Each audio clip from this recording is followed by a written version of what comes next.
వరుసగా మూడో రోజు గోల్డ్ రేట్స్ దిగి వచ్చాయి. 3 రోజుల్లో కలిపి బంగారం ధర 1250 రూపాయలు తగ్గింది. దీంతో 22 క్యారెట్ల గోల్డ్ మళ్లీ 80,000 దిగువకు పడిపోయింది. ఇక ప్యూర్ గోల్డ్ ఇవాళ 540 రూపాయలు తగ్గింది. ప్రస్తుతం హైదరాబాద్ లో ప్యూర్ గోల్డ్ 10 గ్రాములు 86,840 రూపాయలు, 22 క్యారెట్లు 10 గ్రాములు 79,600 రూపాయలుగా ఉన్నాయి. ఇక ఇవాళ కిలో వెండి ధర మరో 1000 రూపాయలు తగ్గింది. హైదరాబాద్ లో కిలో వెండి ధర 1,06,000 రూపాయలుగా ఉంది. నిన్న రాత్రి అంతర్జాతీయ మార్కెట్లో గోల్డ్ రేట్స్ 1% పైగా తగ్గి $2,900 దిగువకు పడిపోయాయి. ప్రస్తుతం ఔన్స్ గోల్డ్ $2,871 ఉంది. ఇది ఫిబ్రవరి 12 కనిష్ట స్థాయి కావడం విశేషం. ఇటీవల గోల్డ్ రికార్డు స్థాయిలో $2,956 దాటింది. అనూహ్యంగా ఈ వారం గోల్డ్ ఇన్వెస్టర్లు లాభాల స్వీకరణకు దిగారు. దీంతో ఔన్స్ గోల్డ్ $80 పైగా తగ్గింది. ఇవాళ యుఎస్ ద్రవ్యోల్బణ డేటా వెలువడనుండటంతో ఇన్వెస్టర్లు గోల్డ్ పై పెట్టుబడుల్ని ఉపసంహరించుకుంటున్నారు. మెక్సికో, కెనడా ఉత్పత్తులపై మార్చి 4న సుంకాలు పెరగనున్నాయని ట్రంప్ ప్రకటించడంతో అమెరికాలో ద్రవ్యోల్బణం రేటు గరిష్ట స్థాయికి చేరుకోవచ్చనే వార్తలు వస్తున్నాయి. దీంతో యుఎస్ ఫెడ్ వడ్డీ రేట్లను పెంచొచ్చనే అంచనాలు వెలువడుతున్నాయి. దీంతో గోల్డ్ రేట్స్ రాబోయే రోజుల్లో తగ్గే అవకాశం ఉందని ఇండస్ట్రీ ఎక్స్పర్ట్స్ తీపి కబురు చెబుతున్నారు.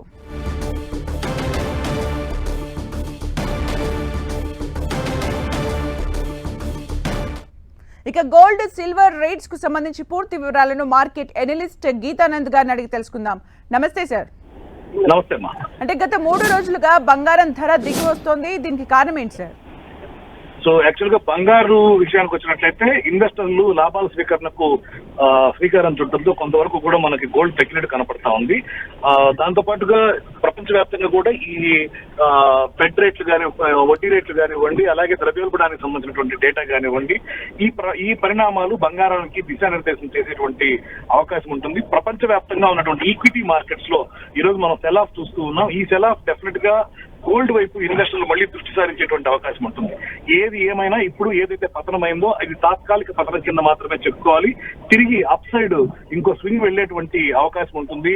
గత కొద్ది రోజుల్లో చూసినట్లయితే ఔన్స్ ధర 2,600 స్థాయి నుంచి 2,900 స్థాయి దాకా భారీ ర్యాలీ ఎక్కడ కూడా దిద్దుబాటుకు లోను కాకుండా పెరిగింది. సో ఎక్కువ లాభాలు రావడంతో కొంతవరకు లాభాల స్వీకరణకి ఇప్పుడు మొదలవడంతో కొంతవరకు కూడా ఈ పతనాన్ని మనం చూస్తూ ఉన్నాం. తిరిగి గోల్డ్ పెరుగుతుంది కాబట్టి ఇన్వెస్టర్స్ ఎవరైనా ఉంటే రీఇన్వెస్ట్ చేసుకోవచ్చు ఈ టైంలో. అలాగే సార్, అంటే వచ్చే నెలలో గోల్డ్ సిల్వర్ ట్రెండ్ ఎలా ఉండొచ్చు అంటారు? మార్చి నెలకు గాను gold silver support resistant levels ఎలా ఉండొచ్చు అంటారు? సో బంగారం విషయానికి వచ్చినట్లయితే మనకి ఔన్స్ ధరలు వస్తే 2,810 USD దగ్గర మనకి గట్టి మద్దతు లభిస్తుంది. ఈ స్థాయిల దగ్గర తిరిగి పుంజుకోవడానికి అవకాశం ఉంటుంది. ఒకవేళ 2,810 స్థాయిని కనుక కోల్పోతే 2,732 స్థాయి దాకా కూడా పతనమయ్యేటువంటి అవకాశాలు కనపడుతున్నాయి. ఇక అప్ సైడ్ వచ్చినట్లయితే 2,914 ఈ స్థాయిలో రెసిస్టెన్స్ ఉంటుంది. ఆ స్థాయిలు దాటినట్లయితే ఇంకా అప్ సైడ్ వెళ్ళడానికి అవకాశం ఉంటుంది. ఇక రాబోయే రోజుల్లో ఫిజికల్ గా గోల్డ్ కొనుగోలు చేసే వారికి మీరు ఇచ్చే సజెషన్స్ ఏంటి సార్?